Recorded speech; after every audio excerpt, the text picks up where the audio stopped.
Here it is, the final episode of Hero Talk. I'm your host, Christopher Orangeo. I'm also the creator of the proof of concept short film Healing Heroes. And this 8-part podcast has been something else, I'd have to say. It was very interesting. I started recording these in mid-July with Steve, who's actually hosting me or interviewing me on this episode. He interviewed me a few weeks back, told him about how it was creating the process of it all. Then I got to interview all the cast members I worked with. Very, very fun. But it was very interesting to hear what each actor had to say, almost 8-9 months after the project was filmed, a year after the pre-production was going on. So in this episode, I just kind of, Steve interviews me and he wraps everything up. He asks me what I, how I feel about it and what are the next stages of Healing Heroes. So I hope you enjoy it.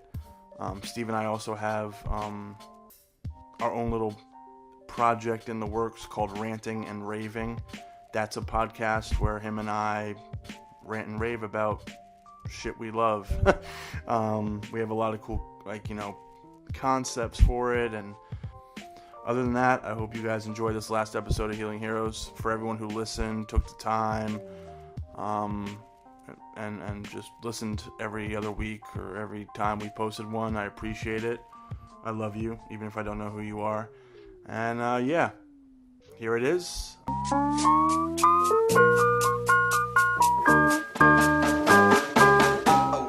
The music in our episode today is featured from the artist Subnative. His online Twitter handle and Instagram handle is both @Subnative. That's SUBNATIVE. Go give him a follow. Oh, and also, if you have not yet followed Healing Heroes on Instagram or Twitter yet, you should go do that right now. It's Healing Heroes _ for both Twitter and Instagram. Hey guys, what's going on? This is Chris Orangeo, and this is the last episode of Hero Talk. I didn't know if there was going to be about 10 episodes or what, but I'm here with Steve. What's up? For those you guys know Steve, he interviewed me on the first episode. I heard I was in popular demand. You were, yeah. I heard a lot of... Chris is paying me a boatload to do this. Yeah, most of my grandparents were like, that Steve is just so... Such a nice boy. So adorable. So, since then, that was in July, I believe. That was a long-ass time ago. Yeah. It was. It was definitely 2-3 months ago. Since then, we've both been really busy. Before that, you were... I was a single man. You're a single man. And now you are... a trap man. It's a trap. No, It's a trap. Congratulations on your Thank wedding. you, yeah. You invited me, which was awesome. Yeah, it was good to see you there. It was fun. Yeah, it was fun. You couldn't stop smiling. That's how weddings should always go. You were one of the few people I could relay the jokes from the night before at the rehearsal dinner, and you laughed at everyone and made me feel really good about myself. Yeah, I remember we met up that Thursday or that Wednesday. It was a day or two before the rehearsal. Yeah, right. And you're like, hey, do you mind if you read my jokes? Yeah, and then I completely redid the whole thing and turned it into a roast because I watched the roast of Rob Lowe. Oh, yeah, we watched that night. Yeah, we watched it that night. And so it was the day before the rehearsal dinner, I changed everything to be a roast. And I was like, I hope this goes over well. Who was the Ann Coulter of the family? Well, since Leif was the best man, I pretty much... started with Leif, and I think I did 3 Leif jokes, and everybody thought it was just going to be about him, and then it transitioned to hit every one of my groomsmen. They all got roasted pretty good. I did a Harambe joke that got a nice laugh and groan. Those always get, yeah. That's pretty much what Harambe jokes get. Groans and laughs. But no, yeah, you went on your honeymoon. How was that? That was great. That was good to get away. I wish I didn't pick the week Hurricane Matthew came through the tropics, but it was nice for 4 days. We got a good 4 days out of it. Nice. Last 3 were kind of rainy and, Oh, that sucks. Could be worse, though. It could be Brian. who planned his honeymoon a couple months after he got married and then picked the tropics during Hurricane Matthew. Really? So he had to cut it a little short, yeah. Dude, that sucks, man. I went down to Florida for that. Everyone's like, "You're really going down there?" It's like, I spent the plane ticket. I was stuck with my sister and brother-in-law. It's not like I was stuck with strangers, so Right. that was fun. Got to go to a concert that weekend. Got to see some good people. So Nice. yeah. But Getting out of New Jersey is always good. always It's it's a good. I don't know how. Yeah, that's pretty much it. Like leaving New Jersey. No, but I don't know how you feel about like leaving, even going on vacation. But like, there's a sense of like I kind of can't wait to get back. Yeah, well, for me, I'm a lot like my father, where I panic about every little detail, and when the planning is all up to you, it's the most stressful thing ever. So you get down there and you're like, okay, I can't wait to relax. Yeah. What are we doing? What are we doing? What are we doing today? What are we doing tomorrow? What are we doing for dinner? What are we doing for the rest of the week? And it all kind of... It's stressful. You're right, but That's what I always like joke around with like Charlie and Kyle. I'm like, why the fuck do I always have to set up basketball? Or like, why do I have to do all this? And they're like, you're that guy. Yeah, and I hate being that guy. I hate it so fucking much. Like, I hate that guy. Like, I just want to go on vacation one time with anyone and just them be like, all right, we're doing this, and this. Fine. All I know is I'm gonna be drunk most of the time. Yeah.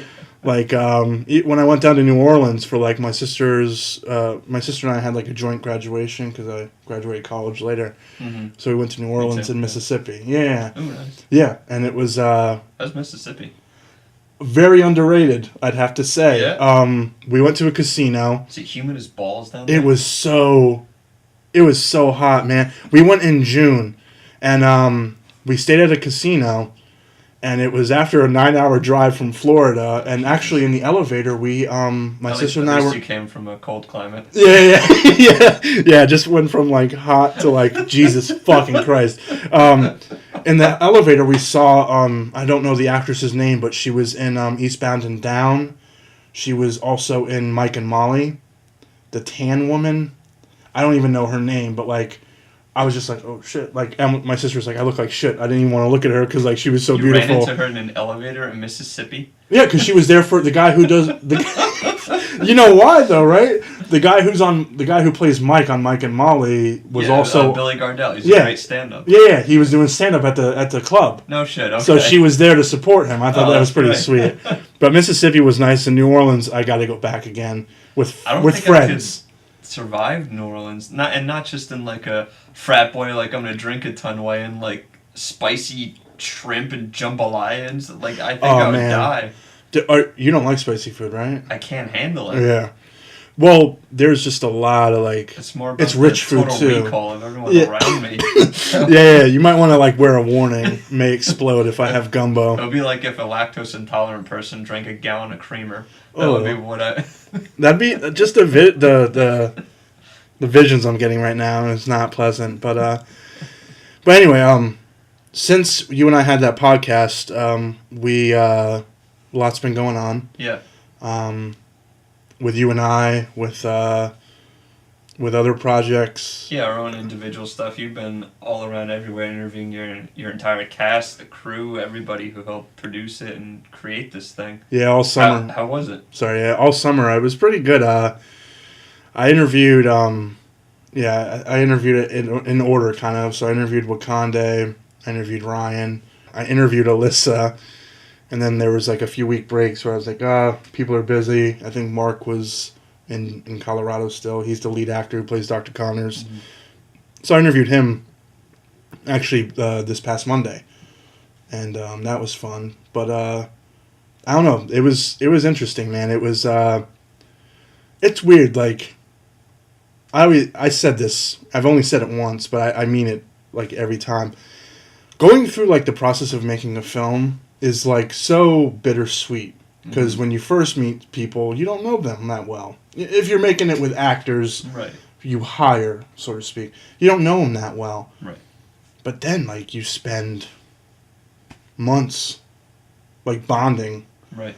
Not really getting to know each other. You know, I found out some things about everyone during the podcast that I never knew. Right, because you start filming, then you gotta not necessarily critique, but like here's how I want the you got to focus. Here's how it's gonna work. You got to start criticizing people. Yeah, there's no like knowing them. There's no sitting down and like having a beer and being like, so tell me about you. Exactly, tell me about yourself. Not on this level anyway. But it's very bittersweet when it ends because it's like you just spend days with them, and then like you go on and you don't hang with them anymore. And I just wrapped up a short film with Michelle Harding. We worked with her on Y2K. We mentioned before. Hi, Michelle. Hey, Michelle. Hope she likes South Carolina. It's great. I've been down there. Yeah, Myrtle Beach. Yeah. But no, it's like I spent like 5 straight weekends with them filming, like Saturday and Sunday, like 8 hours a day, and now it's like a breakup. Like you don't talk to each other. Like exactly. Hey, I hope things are going well. Like I hope your new film is treating you better than I did. And then like you get a call 9 months later, like, hey, we have a film. Hey, we're doing festivals. Like you treat it like it's a kid and you're divorced. Like.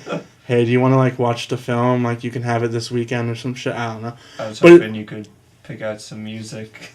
Yeah, it's very like, can you take a look and like critique it? But no, it's a lot of fun. Like it's safe to say like 2 of my good friends from Florida came up, but like I built some really good relationships in this film. So building off that, which one did you have like the most fun doing aside from ours? Obviously. Yeah. Tooting his own horn, actually. He literally has a horn here, you can't see. Man, they're all so good, but... You spent all summer doing this, so not to pick your favorite child, but... Yeah. Honestly, I think it would have to be Wakande. Because... Ganja Girl. Because, that was really, like, I always have good conversations with her. Like, last Monday as well, I went... Perfect for playing Ganja. Yeah. But, like, I don't know, I have good conversations with all of, like, with Ryan and Alyssa and Mark, but we're all different people. But, every time Wakande and I meet up together, it's like we have, like, an intense conversation about, like, just something. Like, we met up Monday because she wanted me to film, like, an audition for her. Hope she gets it for CBS. But, we ended up talking like an hour about the OJ documentary, and it was just like her views on stuff are very interesting. Not taking away, not saying like Ryan and Alyssa and Mark are not interesting. It's just there's something there where her and I can kind of like, I guess like conversation wise we can gel. I'm sure you've been there. You have a chemistry. You have that with some people. Yeah, with some people you don't, and it's forced. But there's different levels. I also enjoy talking with Ryan about stand-up comedy. I also talked. That one's interesting, yeah. Yeah, and then on the flip side, I talked to Alyssa about she played college basketball, which I keep forgetting, and she did that. And then Mark, talks about how he was a minister for 15 years and how he uses that like human interaction or character breakdown to like develop his own characters. That blew my fucking mind when I talked to him about it. I was saying before that's so cool because he has then years of experience taking what is essentially the same dialogue and getting different messages out of it, finding that inspiration to deliver it every week just as hard as he did the first time. Yeah, and that's great experience if you're going to go into acting, and obviously he's doing a great job. I talked to a lot of actors, and they said that one of their motivations is to kind of get the other actor to push their buttons, to fucking break them, and just to kind of prod. Alyssa mentioned like how she had fun like just poking Mark and like that's great, just like kind of like testing him. Thing is like when you're a minister, I assume you see a lot of characters, you see a lot of people, a lot of different people, so you're probably able to absorb how to talk to certain people and what to get out of them. That's true. So I thought that was just going in a circle. Yeah. But to think about it though, it's just like. I feel like if you're a really, really good actor, I'm not taking away from the people who haven't acted a long time, but you see a lot of good acting performances. Like I feel like they know how to get the best out of everyone. Same with a director. Like I enjoy directing. I don't think I want to like be a director as I get older. I would love to just kind of write feature films, but a director like I don't know. I'm so afraid to like fuck with my actors in the sense of like. kind of getting in their head. Yeah. For a certain seems scene. To me like the same kind of a thing as anything in like the creative realm. Like with stand-up, it takes a long time to find your voice. With directing in films, it takes a long time to find your voice. Exactly. Writing, it takes a long time to figure out what you're good at. Yeah, and I'm sure you and I are very similar. I don't ever believe when people are like, you're really good at this, this, and this. I'm like, oh, you're just saying that. But same thing with music, too. Like Rick Rubin, great record producer. Yeah. I'm a huge Metallica fan, so he produced their 2008 Death Magnetic album, and they didn't have him back. Although the album turned out great, they were like, we need somebody who's more hands-on, because Rick Rubin's whole approach is to, like, you do you, I'll see you in 2 weeks. Yeah. And he'll come back, he'll say, I don't like this, I don't like that, fix this. All right, I'll see you. And Rick Rubin's been around the game for a while. Yeah, he's produced Beastie a ton Boys, of albums. Jay-Z. He's worked with everyone, and he's successful at it. But that's his approach. Yeah. It probably took him forever That's to good, find though. that approach. I hate to say it like that. I'm sure like certain artists want like a hands-on guy, but I don't know. I've noticed, and this is probably not a good quality of mine, but I've noticed that like if things may not... I know things always can't go my way when it comes to filming and writing and all that, but I'm at least meet me in the middle. Yeah. And at least like I like the collaborative part of it, but man, he let them do what they ever wanted to do, and maybe they are not. It's Metallica; they've been around for 30 years. Mm-hmm. Maybe they, at some point, Metallica wasn't used to like letting someone be like that. I think. Yeah, the last producer they had before that was Bob Rock, and he's practically a member of the band. He's credited playing bass on St. Anger. So really? He's basically a member of their band at that point. So that was the first outside guy they had in forever. That's pretty interesting. I don't know. I think it worked. I think that's a great album. Yeah, I didn't know that at all. So what's next on the docket for Healing Heroes? That's a good question. Thanks. You wrote it. Yeah. I'm ghostwriting for Steve. Was my delivery okay? Yeah. No, I forgot what I told you to write, I guess. Anyway, what's next is very... Dance, monkey, dance. It's interesting because I've been trying to think about what I want to do with it. The podcasts are just going to be available, obviously, with everyone, and you guys can listen to it whenever. But as of yesterday, I started searching film festivals for it. My father and my mom... I don't have a cough mic, so you can hear me drinking water. Yeah. That's awesome. That's great. Yeah. So, my father and mother 2 years ago promised that they would, help enter into festivals. I don't know how if that's still on their end of the deal or whatever. That's awesome. I use Without a Box, and that's a great. Without a Box. That's where I found everything. I found everything on that. It's fantastic. I'm looking for festivals for the short film Michelle and I did, Sparked, as well. So, I just spent there's a hours on it. I submit for feature-length screenplays a lot, and I know there's a bunch of short film festivals because I look on it and it goes shorts only, and I go, fuck. Yeah. Yeah. So I'm kind of lucky about that, And shorts, man, they're like anywhere from 3 to 40 minutes. Right. Plus, it's cheaper to enter shorts. Yeah. Short script, short film is much cheaper. I think the most expensive festival for a late deadline was $55. Yeah, that's not bad. It's not bad at all. It depends on the festival, but festival, but for the festival for the rest of all. For feature length screenplays, the late deadlines can be $75, $85. Yeah. So it's like if you really want to get in and you're writing and you miss the first 2 deadlines, then yeah, that's a dent, man. That's you a dent. You gotta take the bullet and put it in, and then when you don't get in, it's real nice. You can definitely sleep soundly that night. Yeah. So it. What's this charge on their credit card? Oh, my dream's crashing. For $80. But yeah, I'm also looking for someone to come on and help me produce this as well. I'm torn between, do I bite the bullet and do I film it as a web series? And do I get the same cast and crew back? We film an episode every other weekend. I know that's a lot of fucking work, but if I price it out for everyone to come on and costumes and stuff, or do I really try and make it as a TV series? Write it out, enter it into Amazon Studios, Blacklist, all that stuff. So yeah, all those sites. I'm familiar with the rejection letters. Yeah.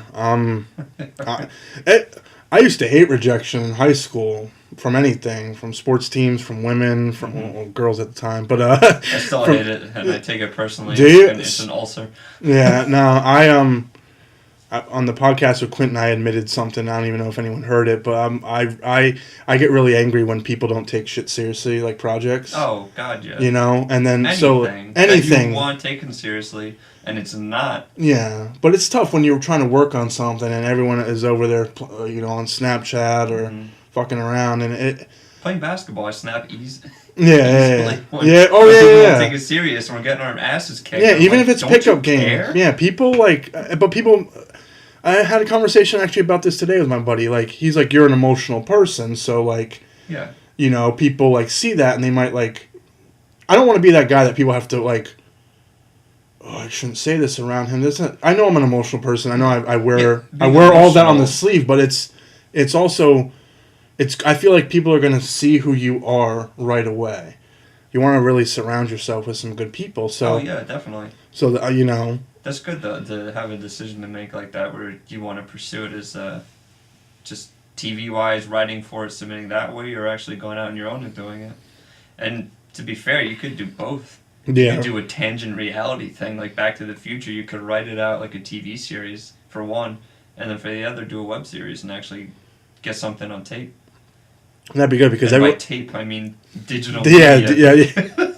By tape, you mean how old we are? When I first started film school, we were using DV cassettes still. Oh, man. Yeah, like everything in the editing bay had DV.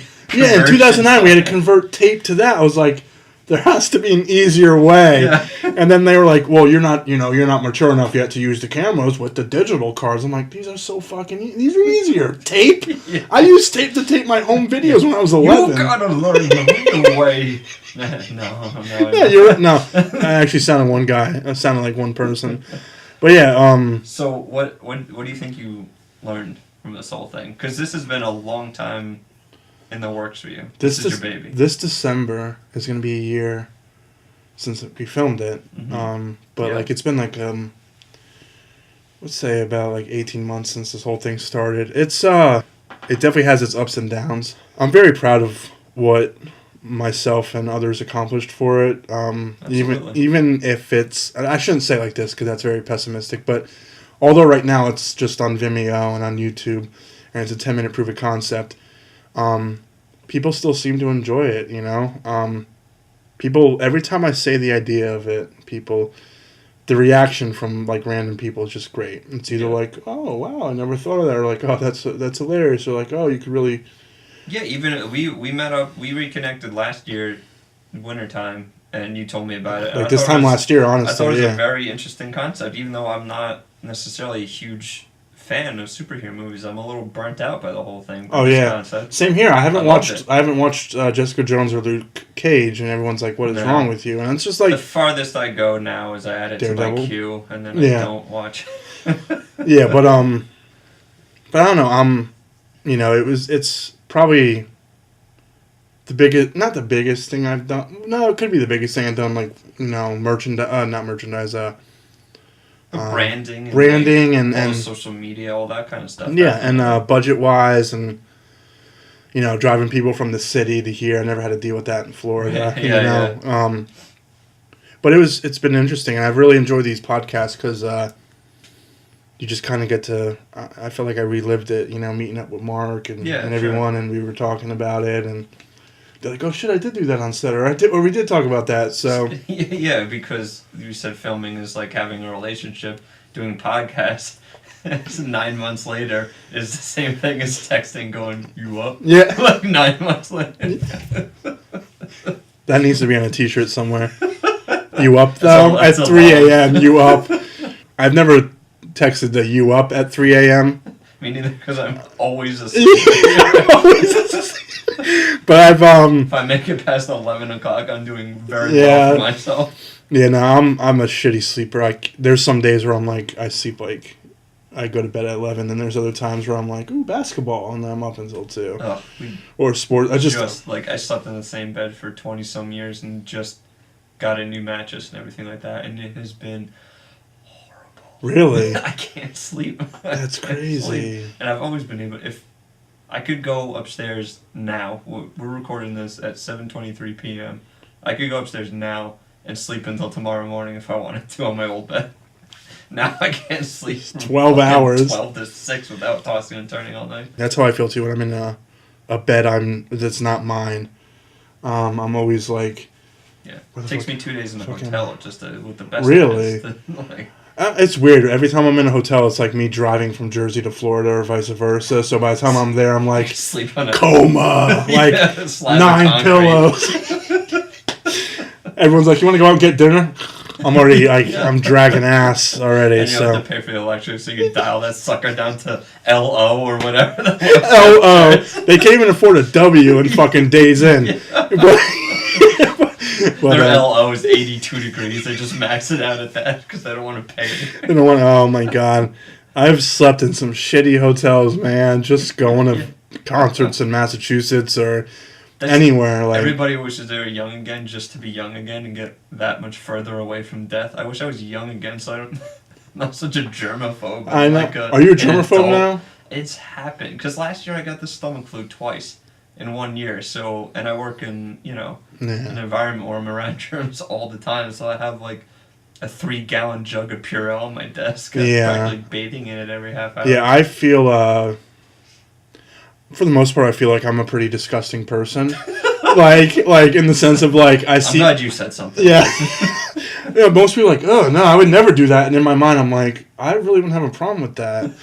Like, I don't know. Like, I'm not pulling like a George Costanza eating trash. I'm saying that like piece is starting to turn black. Yeah. Just, but you know what? It doesn't hurt right really now. Just mold anyway. Can't we all just get along? Yeah. Drink a day old milk. Nah, I'm good. But I always tell people I try not to. This is probably a shitty excuse for like not really like caring about my health. But I'm like, if I worry about everything, I'm just gonna get myself sick to death. You know, that too. But you and I have had conversations about this off air. But like, damn man, like I'm very I'm an overthinker, so I try not to overthink everything. Yeah. Because if I do, I'll just have more gray hair. Yeah. Like, everyone's like, you got gray hair? I'm like, oh, no shit, Sherlock. Like, I'm fucking stressed. And it's like, about what? I'm like, you don't know me. And then I just, like, walk away. Because you think, like, I think, like, things are always worse than they ever really are. Oh, yeah. So. You would think I would be relaxed, just resigned to the fact that I'm going to be exactly like my father going to be. But I'm not. It's still like, it's crazy. It's ridiculous. Is Leif like him?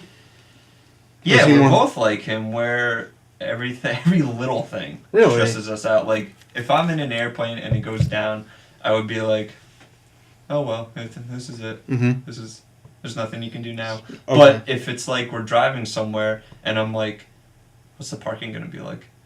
Oh shit, what's the parking going to be like? I have a truck. I can't park in a tiny parking garage. I hope, like, that kind of stuff gets to me. Damn. No. I'm like that. No. It's not stupid.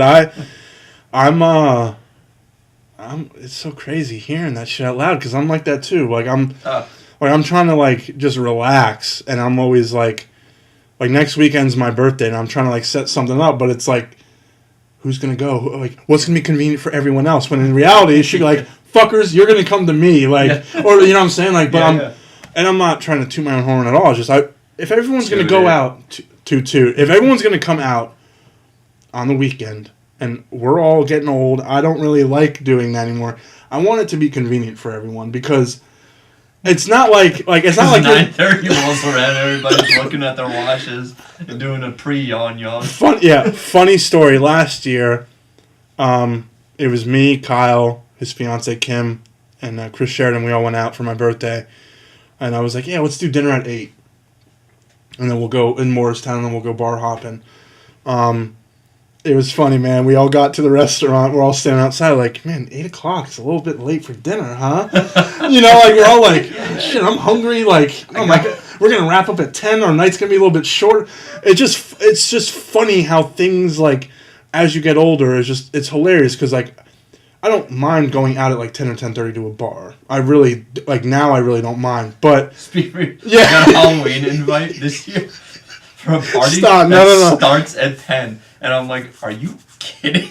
Like, in that moment I grew 50 years. Yeah. I'm just like, What? I have to get up the like. I have things to. I have shit to do the next day. What do you expect me to go out at 10 p.m.? We had a fantasy basketball draft this weekend or this past week. Yeah, literally. Yeah, I was 10 o'clock for like 10. Yeah, for Charlie and someone else was out on the West Coast. Yeah. But like I said, like 10, and everyone's like, "Is there any way you can do like 6 or 7?" I'm like, "What the fuck are you thinking?" I'm like 6 or 7, like fine, 7:30 if you must. I did it at 8, but it's still like, it's just funny. It's just so funny. Like the older you get, you're just like, like 10 o'clock is like, man, I'm pushing it, But yeah, we got off track. We did, but it was worth it every minute. So the last question you wrote for me is Ghostwrite and Drake, if you hear this. What is next? What is next for you? We've heard what's next for Healing Heroes. What's next for you? Can I? May I? Oh, please. All right. I'm just taking my pants off. Okay. Right now, like I said, we're Michelle Harding, Daniel Miller, and I are in post-production for our short film Spark, which is just a drama I wrote with Daniel.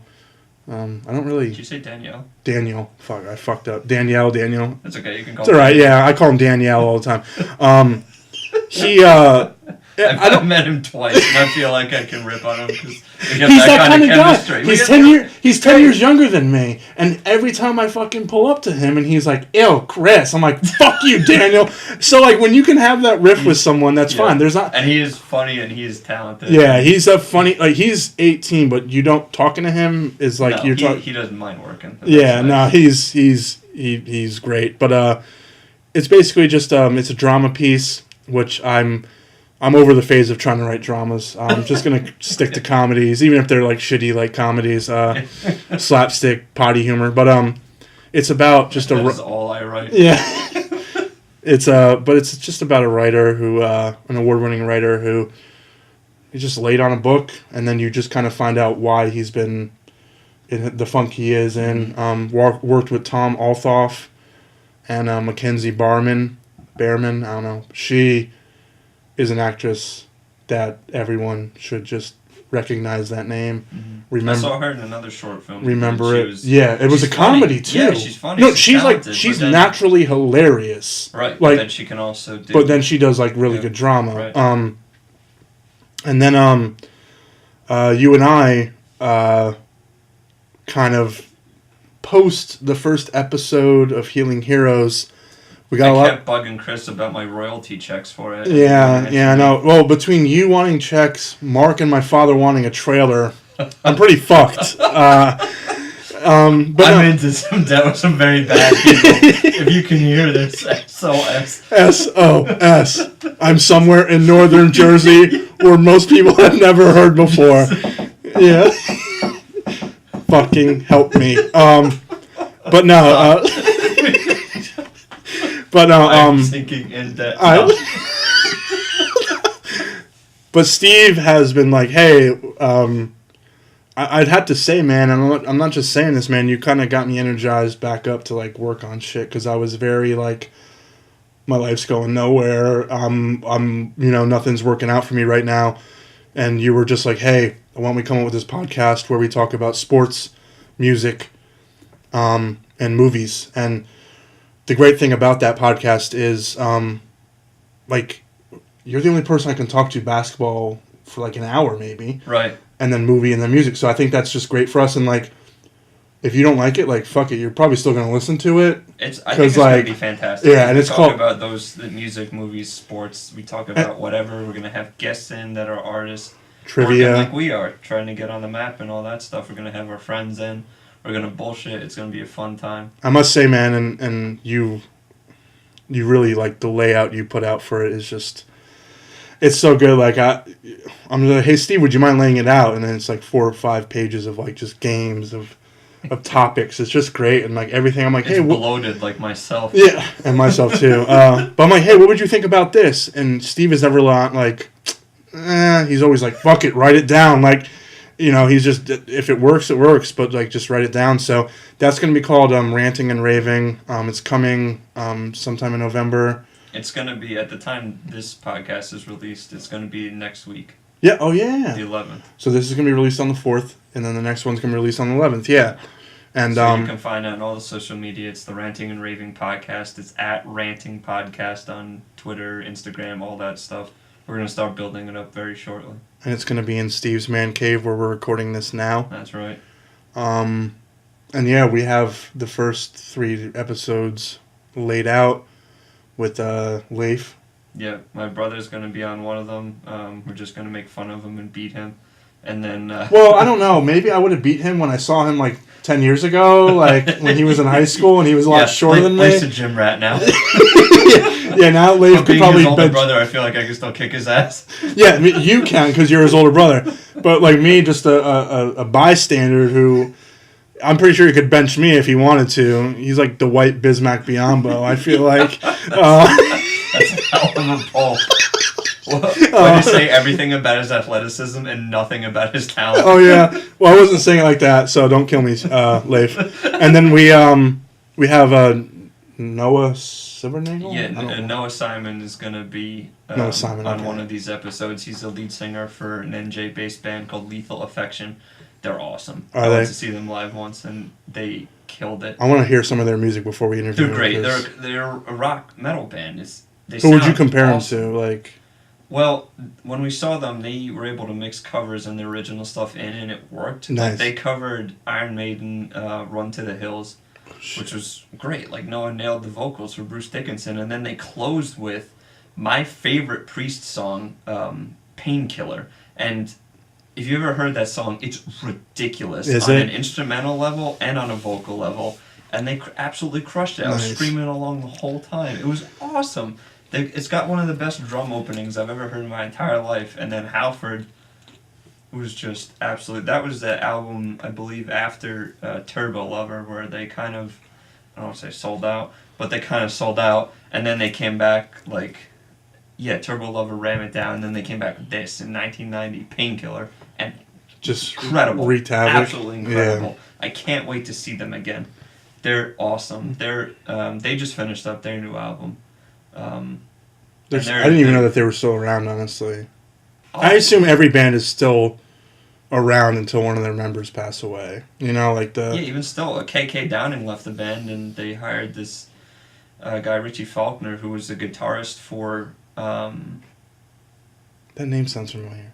Lauren Harris's band, who's Steve Harris of Iron Maiden's daughter. Okay. He was their guitarist. Priest tagged him, and he brought a whole new energy, and their last album crushed, and they're writing a new one now.